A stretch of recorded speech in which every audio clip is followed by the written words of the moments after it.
Gracias. Cerramos la presentación de los presidentes de las comisiones que presentaron los informes complementarios al informe de la Comisión de Biodiversidad con la intervención de la presidenta de la Comisión de Derechos Colectivos, Zobeida Gudiño. Gracias, señora presidenta, queridos legisladores. La humanidad está frente a una gran disyuntiva: continuar por el camino del capitalismo, del patriarcado, del progreso y la muerte, o emprender el camino de la armonía con la naturaleza y el respeto a la vida, decía una de las conclusiones de la mesa de trabajo de la Conferencia Mundial de los Pueblos sobre el Cambio Climático en Bolivia. Nuestra Comisión de Derechos Colectivos, apegados a la norma constitucional y revisando todos los convenios internacionales que tiene suscrito nuestro país, hemos podido sacar algunas conclusiones diciendo desde nuestra comisión que respaldamos el pedido del señor presidente de la República, el cual se acoge al artículo 407 de la Constitución para explotar el petróleo en estos sectores dentro del Parque Yasuní. Y uno de los temas importantes que habíamos resaltado en esas conclusiones es que el momento de tener accidentalmente algún avistamiento con los pueblos en aislamiento voluntario en esta zona amazónica, deberían de manera obligatoria suspenderse todo tipo de actividad que se esté realizando en el momento. Otro de los temas importantes que resaltamos también en este informe es la aplicación del Código de Conducta de parte de las empresas públicas y privadas colindantes con las zonas intangibles que están dentro de esta zona. Hemos establecido también que debe existir un porcentaje de los recursos producto de la explotación para garantizar la mitigación ambiental en los territorios en donde se vayan a llevar efecto este tipo de actividades extractivas. Pero creemos que es importante y fundamental la conformación de una comisión técnica de alto nivel cuya función sea la de supervisar el cumplimiento de los protocolos para la explotación limpia con tecnología amigable con el medio ambiente. Y de igual manera, una comisión de alto nivel con la participación de los sabios ancianos o yachak de los pueblos y nacionalidades ubicados en la zona de afectación. Hemos establecido con claridad desde esta comisión el no topar la zona intangible que garantizaría los derechos de los pueblos en aislamiento voluntario y su autodeterminación conforme lo establece la propia Constitución de la República del Ecuador. Se establece también el garantizar un cordón de protección de salud de los pueblos que están cerca a las áreas del Yasuní para precautelar las condiciones de salud de los pueblos en aislamiento voluntario. Dentro de nuestra comisión tuvimos algunas comisiones generales en donde pudimos recabar información para poder presentar este informe técnico que pueda ser recogido por la Comisión de Biodiversidad y que hoy se plasma en este informe que estamos debatiendo esta mañana. Eso en cuanto a la Comisión de Biodiversidad y su informe, señora presidenta. Colegas asambleístas, queridos y queridas hermanos amazónicas y amazónicas que deben estarnos escuchando hoy a través de los distintos medios de comunicación que tenemos desde la Asamblea Nacional. Creo que no puedo dejar de hablar esta mañana a nombre de los amazónicos y amazónicas, representando a una de las provincias que es parte de esta Amazonía del Ecuador. Y decíamos entonces, ¿cuál es y cuál ha sido el nivel de vida de los pueblos originarios de la región amazónica? Dueños ancestrales de los territorios que en el pasado fueron explotados indiscriminadamente. ¿No recordamos acaso a Texaco y Chevron y las consecuencias que nos dejaron? Nos invade otra pregunta. ¿Cuál ha sido el impacto para los pueblos del sector de incidencia de explotación petrolera desde la década de los 70? La respuesta, compañeros legisladores y pueblo ecuatoriano, es que no ha existido tal beneficio para la Amazonía, solo contaminación y pobreza. Nos dejaron una forma desigual de desarrollo de la región amazónica con respecto a las demás regiones del país. Todo esto, los amazónicos, se lo debemos a los gobiernos de turno y a todos y cada uno de ellos que vivieron de los millonarios contratos petroleros en este país.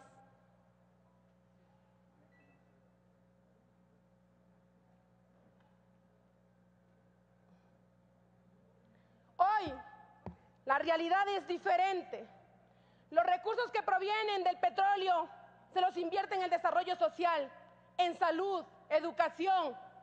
Sin embargo, también hoy escuchamos las voces de aquellos que creen con derecho a hablar sobre el bienestar de los amazónicos y de las amazónicas, diciendo que la explotación del petróleo en el Yasuní lo único que hará es dañar la naturaleza.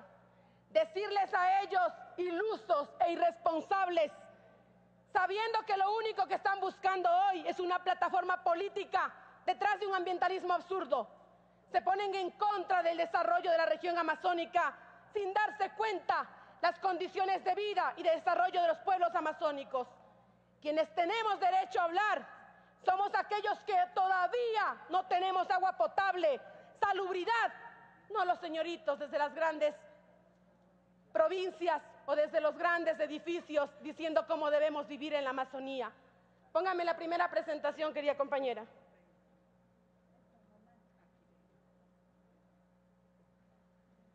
La primera presentación. Eso no es parte de la cultura de mis hermanos y hermanas Shuar en la Amazonía. Eso es pobreza. Y debajo de eso hay insalubridad. No hay agua potable. Nuestros niños todavía siguen muriéndose en pleno siglo XXI con parasitosis. Esa no es la realidad de la cultura de los hermanos y hermanas Shuar en la Amazonía. Vamos a ver entonces que la existencia de grupos humanos que históricamente han sido confinados a una mayor vulnerabilidad económica y ambiental es un concepto geopolítico, cultural y antropológico, no geográfico. Es el concepto base del tema de los pueblos que se encuentran en aislamiento voluntario.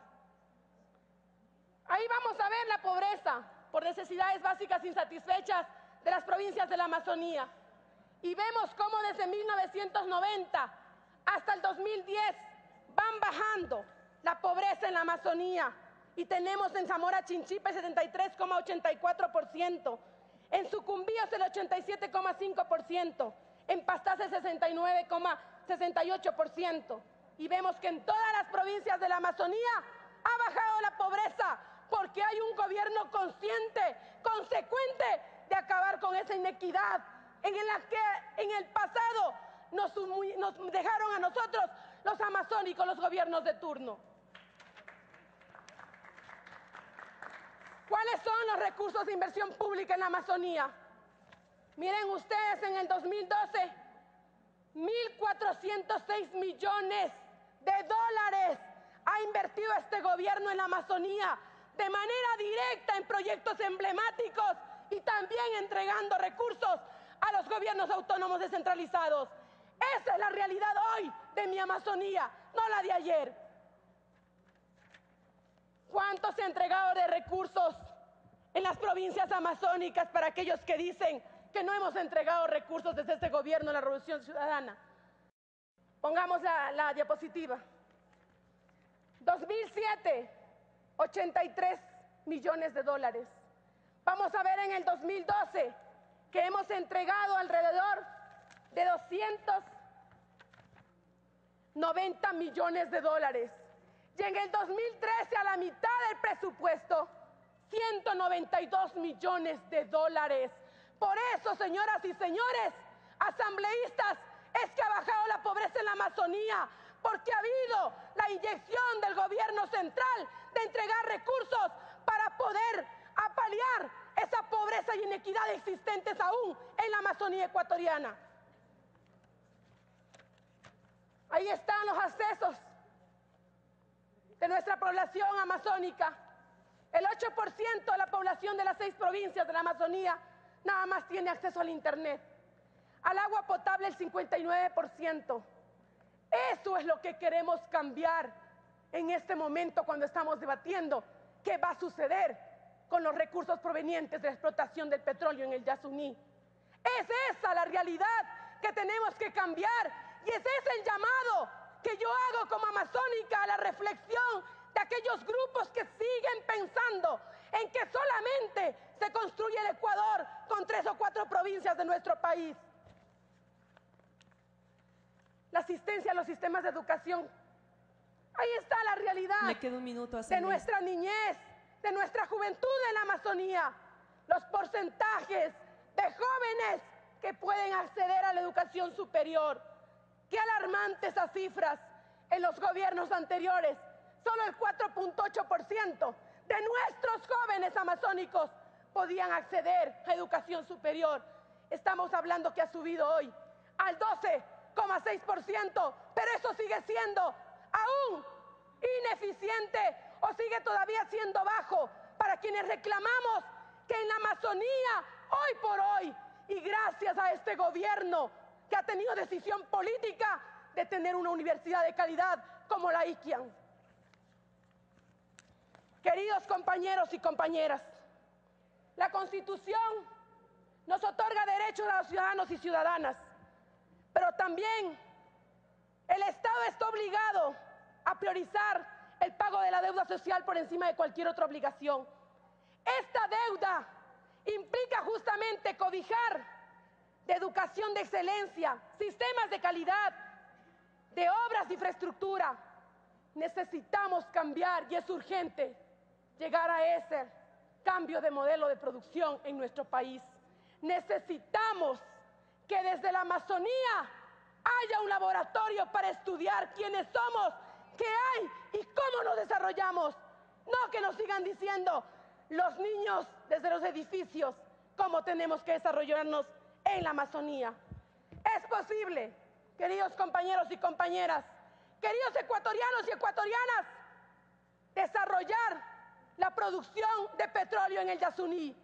Jamás estará el derecho a la naturaleza por encima del derecho del ser humano. Jamás nosotros hipotecaremos el bienestar de la humanidad por la naturaleza. Es posible que puedan convivir estos dos.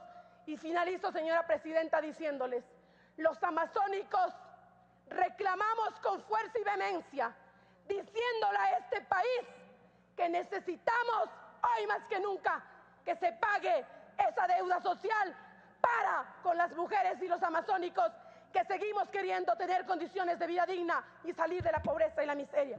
Muchas gracias, presidenta.